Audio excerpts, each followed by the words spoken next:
movimento pendular é, ao mesmo tempo, um dos mais simples e mais icônicos tipos de movimento presentes na natureza. Tão simples que pode ser observado como uma pequena esfera presa a um fio, oscilando em torno de um ponto, mas atrativo o suficiente para prender a atenção de grandes mentes. Esse foi o caso de Galileu Galilei, que, segundo a lenda, se deu conta da independência entre o período de oscilação do pêndulo e sua amplitude, enquanto observava as luminárias da igreja se balançando no teto, enquanto o padre pronunciava seu sermão.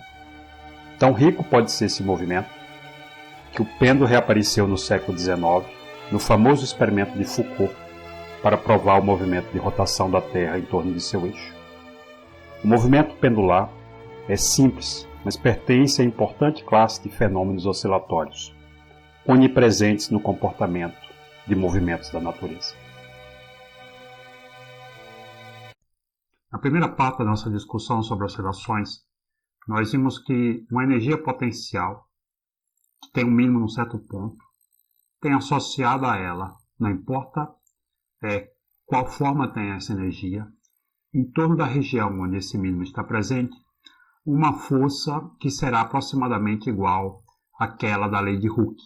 Nós vimos também que esse tipo de força gera um movimento que é o movimento harmônico simples, um movimento oscilatório e periódico, que é muito bem representado pelo sistema massa-mola. Nós vamos ver hoje que outros tipos de força, que não têm nenhuma relação com a lei de Hooke, também vão gerar movimentos similares ao movimento harmônico simples, exatamente pelo fato de que a essas forças estão associadas energias potenciais que apresentam um mínimo em torno de um ponto onde essa oscilação ocorrerá. O nosso primeiro exemplo nessa discussão será aquele do clássico problema do pêndulo. E nós vamos começar tratando do chamado problema do pêndulo simples. Esse problema consiste de um modelo físico em que eu tenho um cordão de massa desprezível e comprimento L, em que um dos extremos dele eu prendo um corpo de massa M e sem estrutura, ou seja, uma massa pontual. O outro extremo dessa corda vai estar fixa num ponto que não se mexe. Okay? Então, esse é como aqui mostra essa figura, esse é o exemplo clássico do chamado pêndulo simples. O ponto de equilíbrio desse sistema é evidentemente essa situação que aparece justamente aqui na figura, exatamente porque nessa situação nós temos agindo sobre a massa duas forças concorrentes que são a força peso atuando sobre essa massa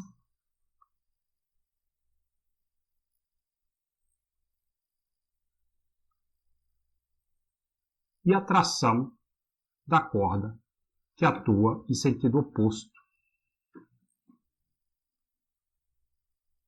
De maneira que nessa posição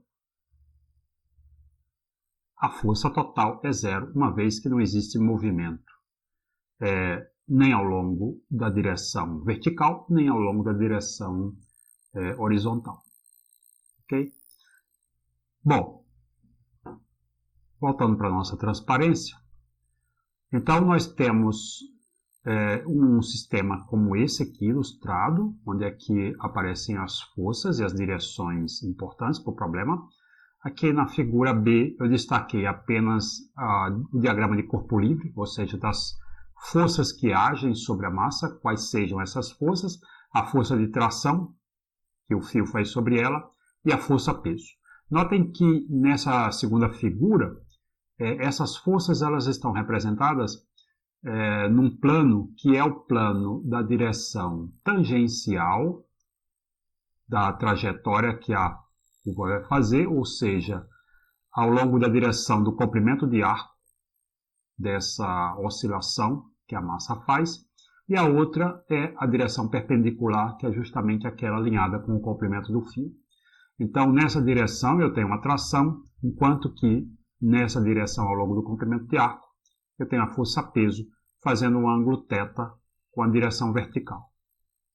Ok? Bom, então, simplesmente aplicando a segunda lei de Newton, uma vez que ao longo dessa direção normal aqui, que é ao longo do comprimento do fio, não pode haver movimento, né? Uma vez que, evidentemente, essa massa não está subindo ou descendo ao longo dessa direção. Então, não preciso me preocupar com ela, eu vou apenas me preocupar com aquela direção que está alinhada com o comprimento de arco, que é a direção tangencial à trajetória feita pela massa. Então, nesse caso, a minha equação de movimento se dará apenas ao longo dessa direção que eu chamo de S, que é a do comprimento de arco. Então, eu tenho a massa vezes a aceleração ao longo dessa direção, igual à força resultante. Bom, nesse caso, a força resultante será a projeção da força-peso ao longo daquela direção S, de acordo com esse diagrama, será menos mg seno θ. Né? O menos justamente porque essa projeção estará alinhada no sentido negativo do eixo S. Bom, além disso, como S, o comprimento de arco, pode estar relacionado com o ângulo θ que o cordão vai fazer com a vertical num certo instante de tempo, através dessa relação, que L é o comprimento do fio, então S sendo Lθ, essa equação aqui passa a ser escrita dessa forma depois de feita as devidas simplificações, como aparece nas notas de aula.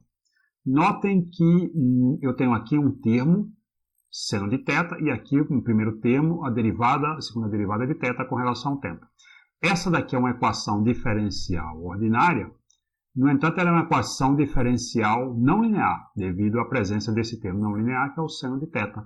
E eu não tenho, de fato, um método analítico para resolver essa equação, obtendo uma função simples como solução dela. No entanto, se eu estiver interessado apenas em oscilações que se dão em ângulos pequenos com relação à posição de equilíbrio, que é essa daqui, onde o θ seria zero, ou seja, se esse θ for um ângulo pequeno, próximo a zero, então eu percebo que quando eu calculo o seno de um valor de θ, com θ expresso em radianos, próximo a um valor que esteja na vizinhança de zero, por exemplo, se nós pegarmos 0,01, o seno de θ é quase 0,01, é 0,0099. Se eu pego 0,1, é 0,099. Se eu pego 0,2, é 0,1986. Ou seja, o seno de θ é muito próximo de θ. Na verdade, se eu olhar aqui nesse gráfico, em que no eixo X eu coloco θ e no eixo Y estou colocando o valor do seno de θ, notem que a linha cheia seria o seno de θ e esses valores aqui correspondem aos valores do próprio θ. Notem que só a partir mais ou menos de 0,35 começa a haver uma diferenciação entre o valor do seno de θ e o próprio valor de θ. Então, essa aproximação de que o seno de θ é aproximadamente θ é válida se eu estiver lidando com ângulos pequenos, com ângulos próximos de zero. Lembre que zero é o ponto de equilíbrio, então eu vou tratar do sistema na vizinhança do ponto de equilíbrio. Okay? Bom, sendo assim, então eu substituo nessa aproximação o seno de θ pelo próprio θ, ok? Relembrando que essa aproximação é válida se o ângulo θ for pequeno, que significam oscilações com pequenos ângulos.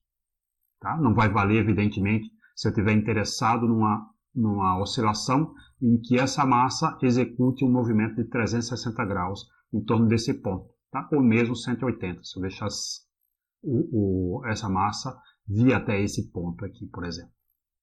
Bom, sendo assim, a minha equação passa a ser nessa aproximação de ângulos pequenos.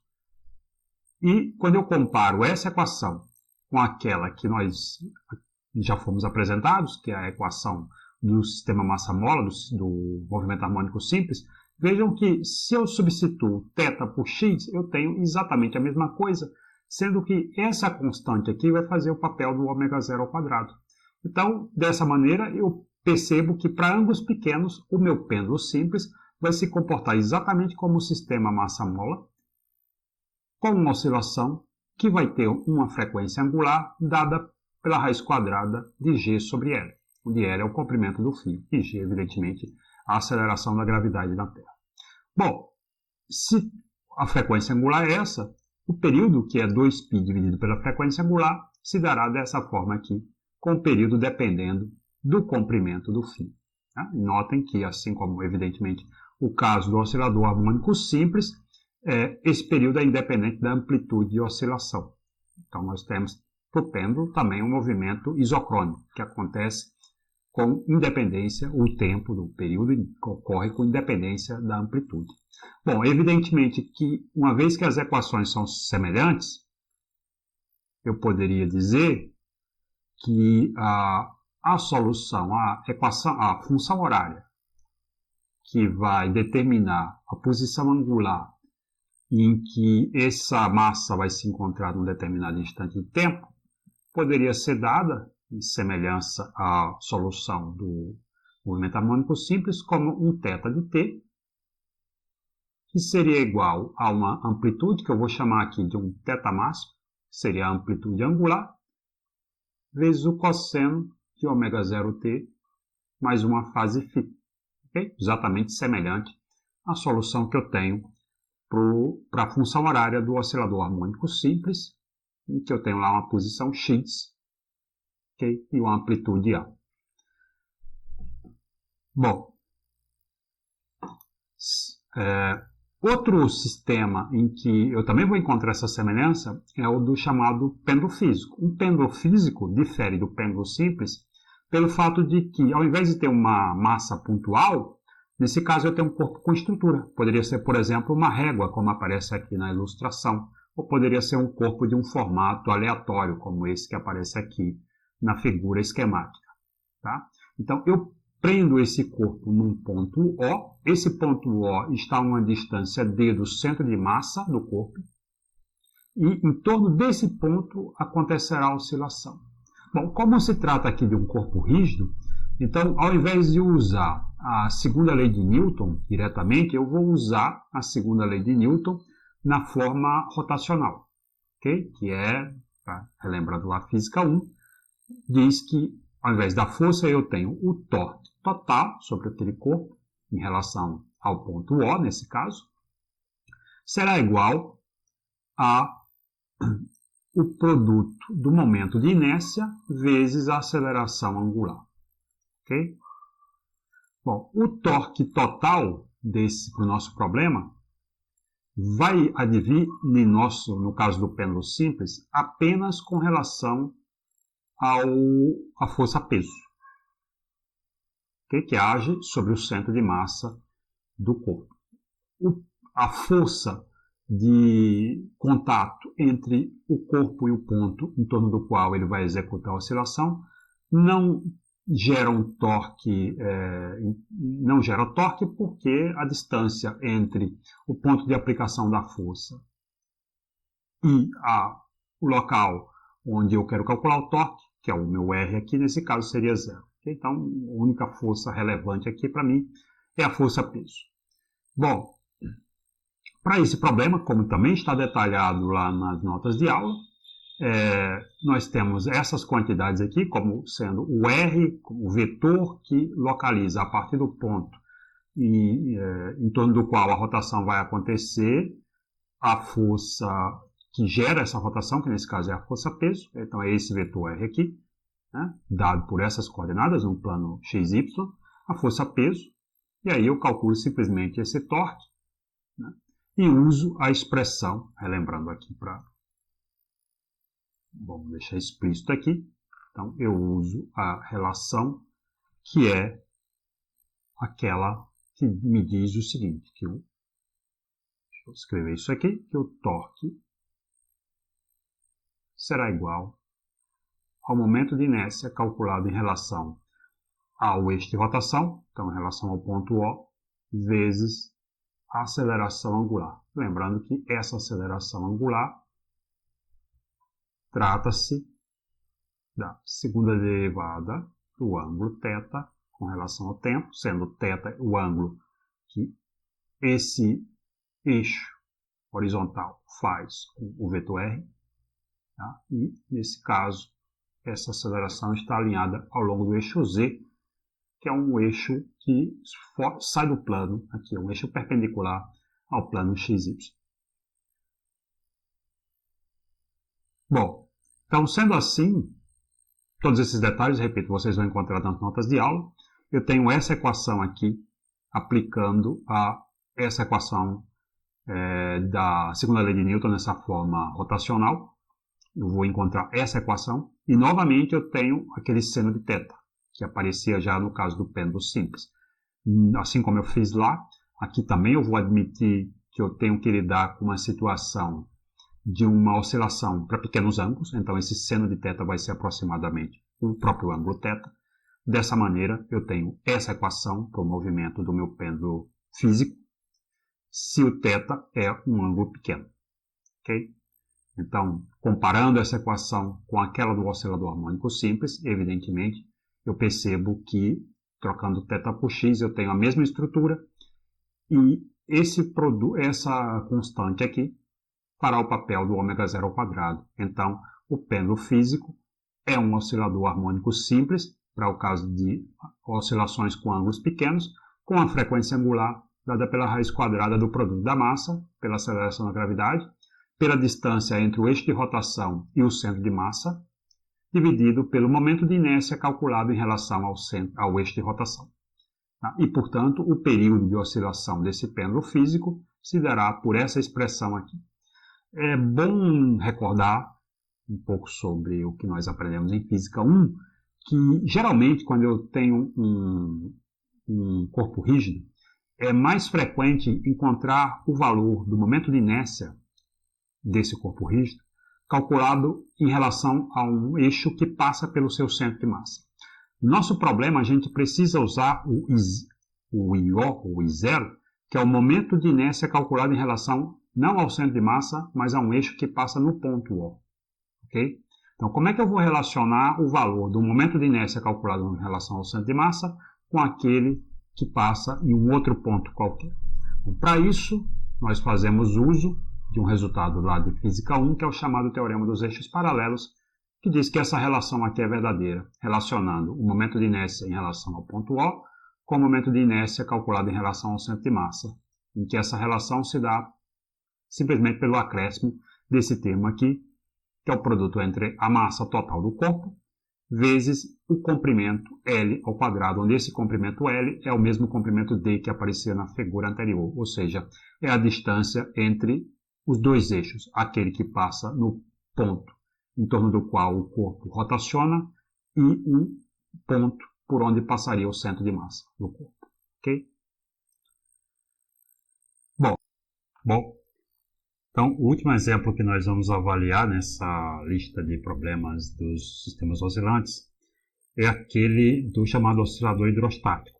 Então nós já vimos quando estudamos o problema de fluidos que ao colocar um corpo de densidade inferior à do fluido no interior desse fluido, ocorreria uma oscilação desse corpo em torno de uma posição de equilíbrio.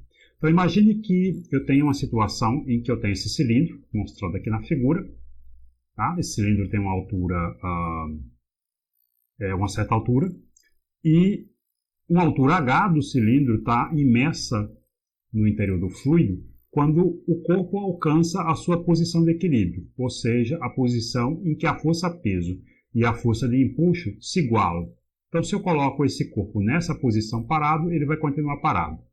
No entanto, se eu puxar levemente esse corpo, digamos, deslocando ele de uma altura y para cima, e, portanto, diminuindo em uma altura y, uma quantidade y, a altura imersa no interior do fluido, nessa situação a força de empuxo passa a ser menor que a força-peso, o corpo tende a mergulhar no interior do fluido, e ao passar da posição de equilíbrio, vai acontecer o reverso, aí a força de empuxo passa a ser maior, e o corpo passa a oscilar em torno dessa posição, ilustrada na figura A, que é a posição de equilíbrio.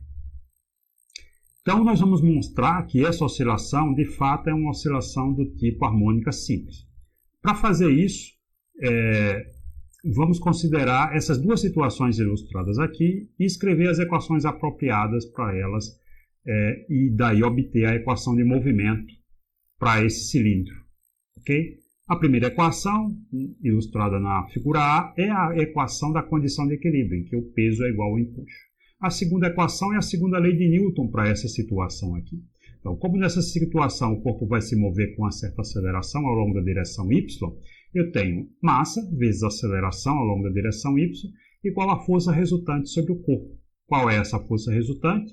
Bom, as duas forças que agem no corpo são o empuxo dessa situação, que é diferente dessa, por isso aqui aparece o L', e o peso, que se opõe a esse empuxo. Tá? Então, eu tenho o empuxo L' menos a força peso P. Bom, os detalhes da obtenção dessa equação de movimento estão presentes nas notas de aula. Aqui a gente vai apenas discutir uma versão resumida disso, ok? Mas todos os detalhes podem ser encontrados lá.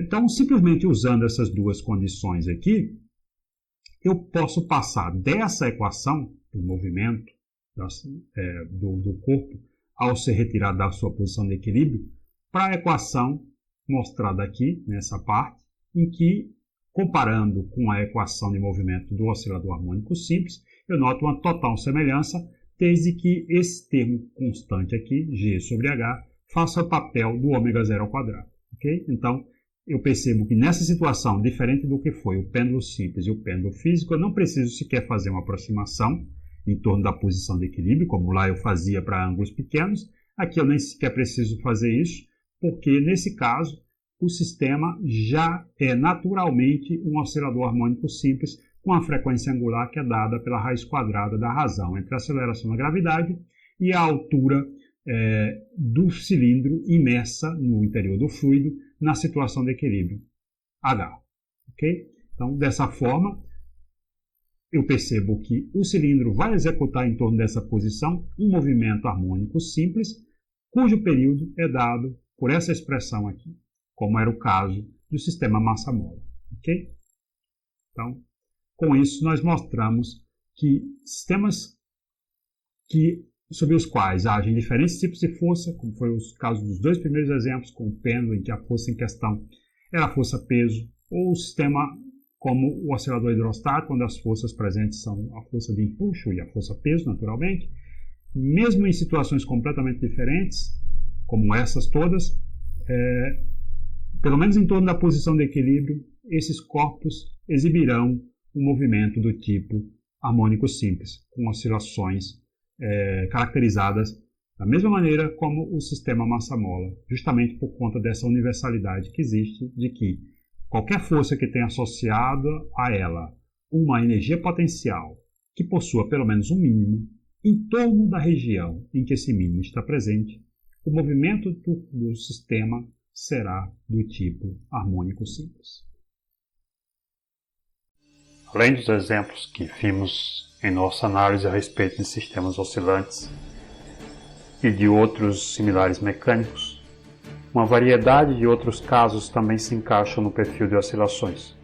Sistemas tão diversos como aqueles de membranas celulares sob a ação da corrente sanguínea, ou mesmo de reações químicas que manifestam tais oscilações através da troca periódica de cor do composto.